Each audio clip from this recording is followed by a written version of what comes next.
Yeah, hi everyone. Thank you for the intro. I'm Matej, Head of Partnerships at Oasis. And as we said, yeah, today's talk is about decentralized AI, bringing user self-sovereignty back. And as we operate more in the decentralized Web3 crypto space, I would like to first get a feel of the room. How crypto native are you, right? So can we have a show of hands? How many did like an on-chain transaction or maybe have a MetaMask installed on their computer or their phone? Okay, that's not too bad.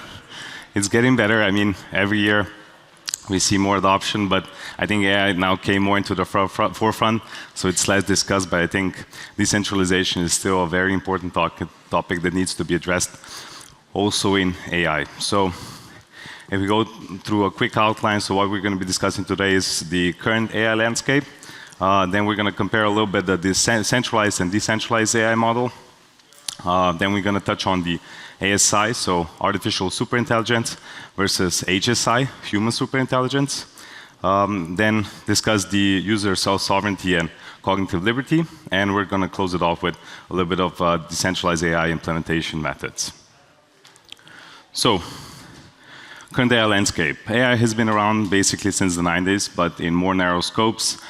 Before, I think it was more branded as machine learning, and we now see machine learning more as like a subset of what's now labeled as AI. But I think now we're reaching sort of like a tipping point of widespread adoption with all of these, LLMs coming forward with ChatGPT, Gemini, Claude from Anthropic, right? Everybody's using it from pharmaceutical, legal, in medicine, legal, finance, you have it basically everywhere. Even high schoolers use it for their homework. So we see that it's basically infiltrated the whole spectrum, right? And with this, we also see the acceleration in compute power availability, and the concentration of those AI capabilities in the hands of a few entities. And we're building on the decentralized alternatives, but as we see, with the raise of hands, those are still kind of in the early stages. And this paired with, the users' lack of understanding around their data and data privacy, we have this mix of what's the right path forward here. So we look at centralized AI. We're talking here about, the big names such as Google, OpenAI, Anthropic, Meta, where they have the data, they have the compute power, they have the development talent, and it's very concentrated with those few, right? So there are a few advantages, of course, there. You have, economies of scale. It's easier for this, for them to do this. They have access to the data through their current products. They can develop rapidly. But if we look at the advantages, how many of those advantages really serve the user, right? Maybe the rapid development, everything else, not really, right? And if you look at the disadvantages, right? The data privacy concerns, the monopoly over the ad, the risk of bias, it's all to the detriment of the user, right? So if you look at, I think yesterday there was announcement of a data leak from, I think it was Moi AI, so that's like an AI girlfriend, where they leaked emails and prompts of users. I'm not going to the legitimacy of, if it's okay or not, but any data leak, it's not good, right? And if you look at risk of bias, if you remember when Gemini launched, if you asked it, can you show me a picture of a founding father of America, right? It showed you everything except a white man, and all the founding fathers were basically white men, right? So all of that basically influences how we basically get the information from AI, right? So if we look at the alternative, right, we have, before we move on to the alternative, right, in crypto we love memes, right? So we see tech companies, right, and they see new AI features, and it's always more attractive than looking at data privacy, right? So what's the answer? Decentralize all the things, right? Decentralizing everything. And if you look at decentralized AI, what it means means removing the single point of failure and adding the transparency and verifiability of what's happening, right? And at the same time, it also adds users control of their data, right? So the advantages: control of data, enhanced data privacy, and less potential for bias. But obviously, we do have disadvantages in decentralized AI development as well. It's lower performance because when you're doing things decentrally, distributedly, you have to come to consensus. So that kind of slows it down, slower coordination, and also the lack of standards, right? Everybody's developing in its own way, and distributed development is always about Legos, so making sure that those Legos fit takes a little bit longer, right? But why is decentralized AI important, right? It's about user self-sovereignty, right? So users having data ownership and consent of individual consent over what they do, and that individual control. Transparency over the use of data, and the AI decision making, and the realization that personal data is valuable, right? So the user inclusion also in the AI economy. It's not just about extraction, but users benefit from that as well, right? So if we compare a little bit, again, the centralized AI and the decentralized AI, right? On the centralized AI side, we have the data breaches, we have surveillance and profiling, we have the lack of transparency. And then on the decentralized AI, you have users control, data sharing, transparent decision making, and distributed governments, right? So this is kind of what we're weighing here. And maybe users don't really care right now about decentralization, verifiability, data privacy, right? Because they're willing to input that data basically in any website they come across of. So if you want to use a product, buy something, they input the data, they don't care. But if we move a step forward, right, where ASI is becoming a reality faster than expected, which will fundamentally change the social and economic structures. I heard in a talk yesterday where somebody said we should work on AI being supportive of people and human operations. But I think when AI surpasses humans, nobody will look to stop that, and we shouldn't be looking at stopping that. Before I was moved into the Web3 space, I was a mechanical engineer, right? And I was working on optimizing production processes. And we were always looking to incorporate automation, robots into production because they were faster, they worked 24/7, they had no bathroom breaks, they had no lunch breaks, right? And similar is here. If AI will be better than people, why would you throttle it back, right? You want to use the full potential. So how can we compete? And this is through HSI, right? Human superintelligence. And I think here, it's going to be some type of brain-computer interface. We see Neuralink, right, which is a more invasive version. We already are kind of augmented right now, right, with our phones. You have your phone in your pocket, you're smarter with it because you can look things up, but the bandwidth is very low, how fast you can type, and now how fast you can get the result. With direct brain-computer interfaces, that speeds up, and this is basically, it kind of enhances the human, right? Enables AI-enhanced decision-making, enables learning new skills, and skill enhancement more rapid. But then the question comes, right? Who has access to your thoughts? And this is where, the big question comes. Privacy and freedom of thought, right? Cognitive liberty, the right to control your own cognitive processes, right? If we have centralized AI, we have potential for information manipulation, erosion of privacy and autonomy, right? We heard just in the previous talk, you have all these safety boards, but these are still people, and if we look at, even let's say in the real estate market back in 2008, right? You had rating agencies, Standards and Poor's, right? They were supposed to be rating accurately, but then they were giving A+ to everyone, right? So the same risk applies here. How can you make sure that the regulators are not corrupt as well, right? And then on the decentralized AI side, right, you have the option to have, let's say, personalized AI assistants that are under user control, right? You have that manipulation protection. You can decide how your data is going to be used by certain models.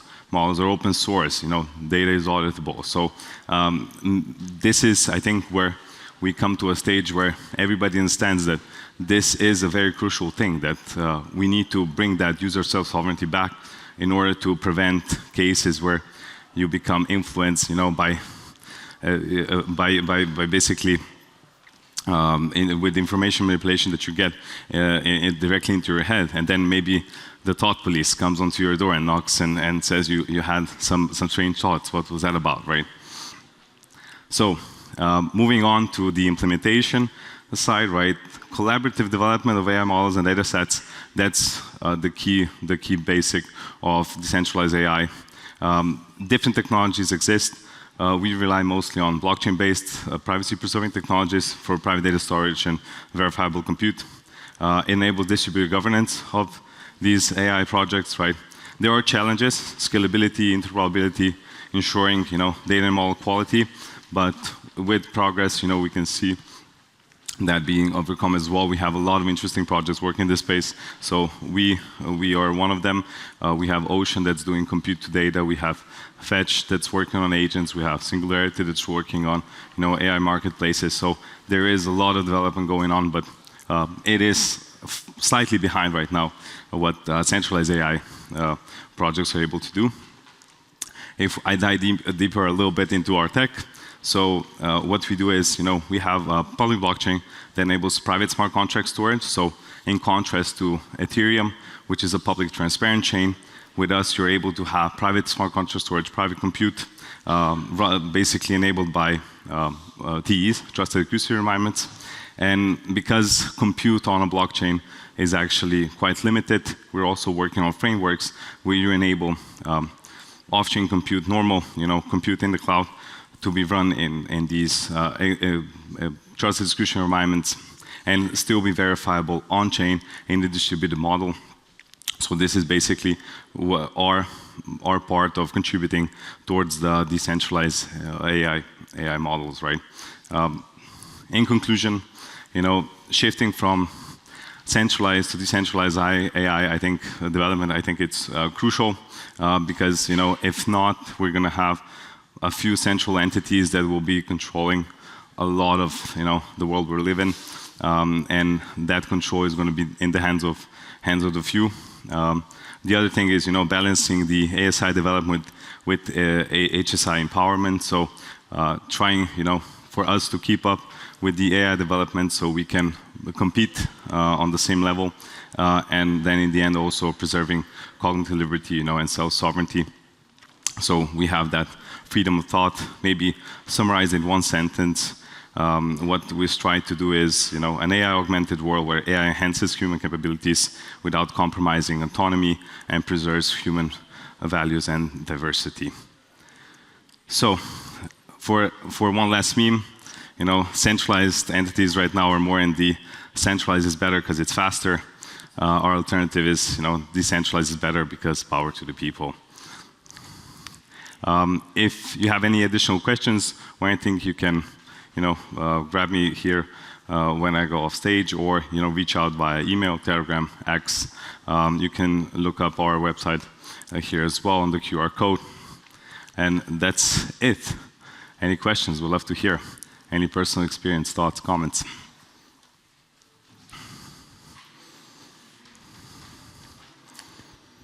Hi. First of all, thanks for the talk. One question regarding the topic of biases. I would argue at the moment you probably get more bias because you have this adoption pre-selection that brings in a certain type of people to adopt this decentralized AI and kind of screw up your data even more than if you would actively try to manage your biases. Any idea to that or comment to that?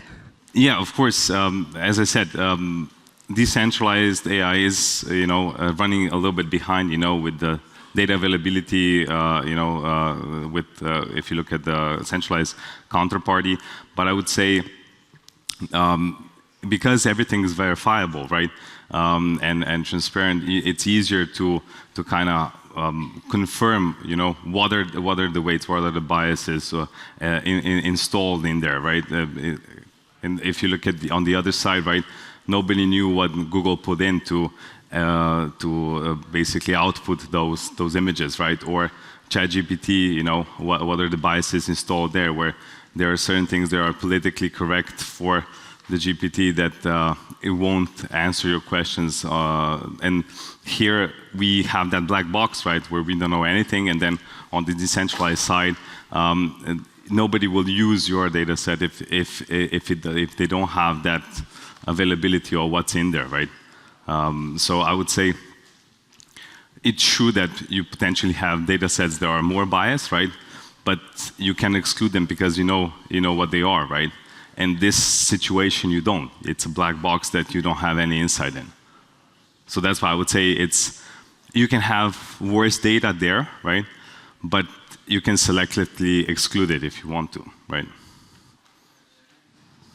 I hope that answers a little bit the question. The transparency enables you that, right? Anybody else? Here in the front.